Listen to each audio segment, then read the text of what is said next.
मैंने ये वाला 1:1 ले लिया था, कोई इशू नहीं, सॉरी भाई। अब एक बात बताओ, अगर ये रेशियो 1:1 है तो वेट का रेशियो भी 1:1, यानी यहाँ वजन एक तो यहाँ पे भी वजन एक ही होगा, मानते हैं। यहाँ देखें तो यहाँ लेंथ का रेशियो 1:2 है तो वेट का रेशियो यहाँ 2:1 होगा।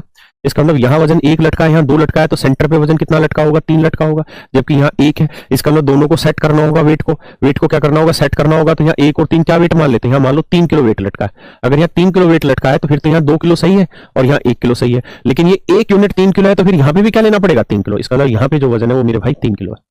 अब जरा समझने की कोशिश करिएगा, अब जरा बात को समझिएगा।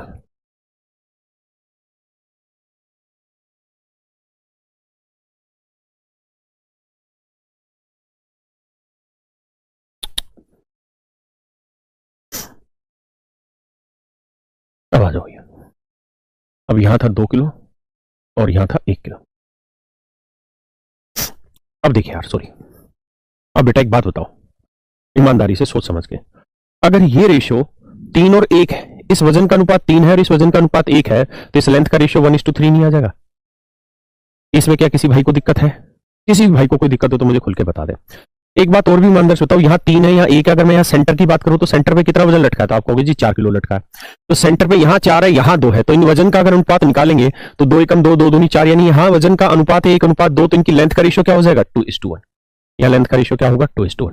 अब सारे रेशियो निकल गए, अब एरिया निकालते हैं। ध्यान देना, ये रेशियो है 1:3, ये रेशियो है 2:1। अब जरा मेरी बात को सुनिए, समझिए और आगे बढ़ते हैं।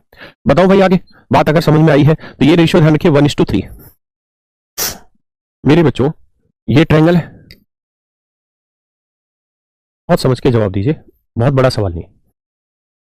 ये जो भी नाम था, एबीसी था नाम, एबीसी, यहाँ एफ पॉइंट था, ये एफ पॉइंट पे रेशियो 1:3। ये कोई पॉइंट था एफ बेटा, यहाँ यहीं ले लेता हूं।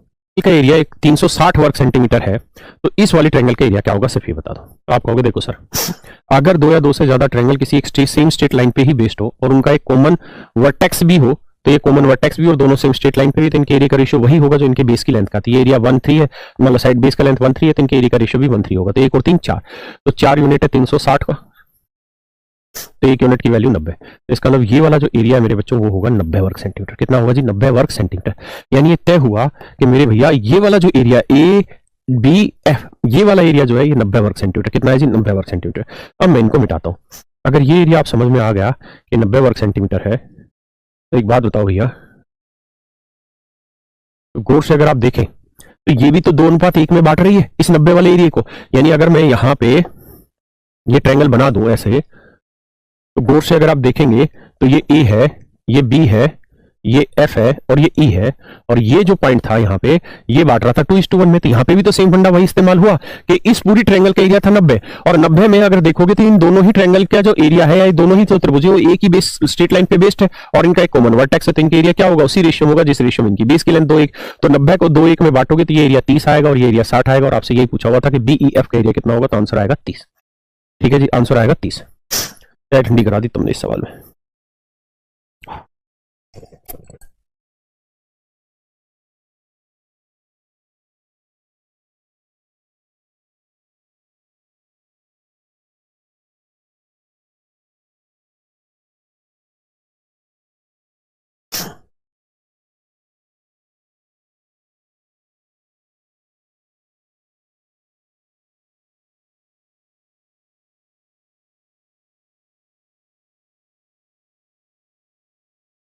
ये क्वेश्चन की लैंग्वेज दे रखी है भैया,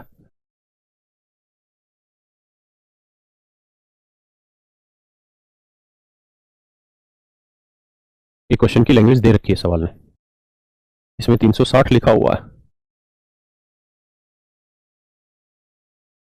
पढ़ लेना। चलिए आइए नेक्स्ट पे, करो भैया इस सवाल को, बहुत प्यारा सवाल है, पढ़ो।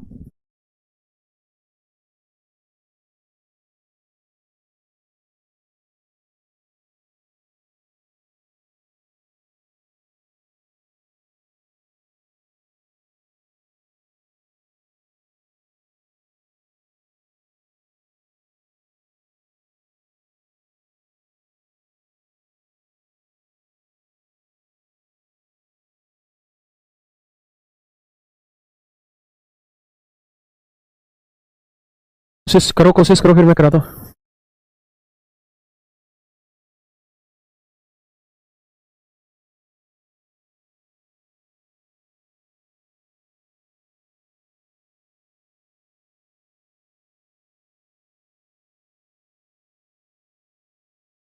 देखिए यार आगे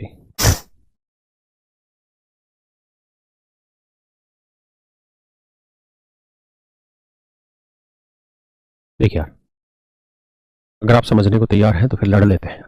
एटी बटे डी टी 3/1 है, कुछ नहीं लिखा, 3/1 है, यानी एटी की लेंथ 3 है तो डी टी या टी डी की लेंथ 1 है। अगले में कह रहा है बी टी ई टी 4 है, तेरी तो